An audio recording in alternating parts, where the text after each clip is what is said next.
हरितालिका सण हा आला सौभाग्याचा, पार्वतीप्रमाणेच आयुष्यात येवो भगवान शंकर सगळ्यांच्या.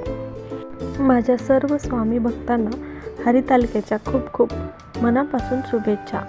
तर भाद्रपद महिन्यातील शुक्ल पक्षीय तृतीयेला आपण हरितालिका हा सण साजरा करतो. हरितालिका हा व्रत प्रत्येक स्त्रीचा आहे, कारण प्रत्येक स्त्री असो किंवा मुली असोत, प्रत्येकाने ही पूजा करायची असते. मनासारखा जोडीदार मिळावा म्हणून सुवासिनी स्त्रिया ही पूजा करत असतात. आणि तर कुमारिका आपल्याला भविष्यात आपल्याला चांगला शंकरासारखा जीवनसाथी मिळावा त्यासाठी ही पूजा करत असतात. तर आजच्या व्हिडिओत मी पूजा कशी करते किंवा आमच्याकडे कुठल्या प्रथा ह्या पाळल्या जातात, तर ह्या सर्व मी या व्हिडिओतून सांगणार आहे. तर व्हिडिओ पूर्ण बघा, आवडल्यास लाईक करा. तर इथे बघा, शंकराची आधी सुरुवातीला तर मी दिव्यांची पूजापासून सुरुवात होते. दिव्याची पूजा करून घेतली, समयाची पूजा करून घेतली.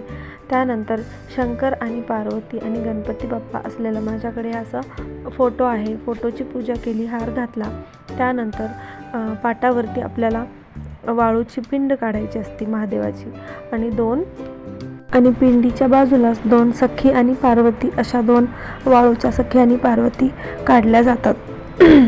तर बऱ्याच स्त्रियांना सखी आणि पार्वती बाहेर मार्केटमध्ये सुद्धा मिळू लागल्यात, त्यासुद्धा काही जणी ठेवलेल्या आहेत, तसंही चालतं. आणि इथे मी शंकराची पिंडी काढून घेतलेली आहे वाळूची. ज्यांना शक्य असेल त्यांनी वाळूचीच काढतात, वाळूच वापरा. बरेच जण ताई जमतं का मातीचे वगैरे करायला, तर नाही जमत, वाळूचीच शक्यतो पिंड काढायची आहे आपल्याला. आणि वाळू आणि 2 सखी आणि पार्वती अशी मी काढून घेतले, पूजा केली, वस्त्र अर्पण केलं, फुलं वगैरे सगळं अर्पण केलं. मग मी ओटी भरली. त्यानंतर 2 विड्याची इथे पूजा केली. त्यानंतर आरती केली. आरती नैवेद्यास दूध, साखर आणि गुळ खोबरं असं दाखवलेलं आहे. आणि आज पूर्ण दिवसभर उपवास असतो. प्रत्येक स्त्रीनी हा व्रत करावा, आपल्यासाठी नाही तर आपला सौभाग्य अखंड राहावं आणि घरामध्ये सुख, समृद्धी, शांती नांदो ह्यासाठी प्रत्येक स्त्रीने ही पूजा केली जाते.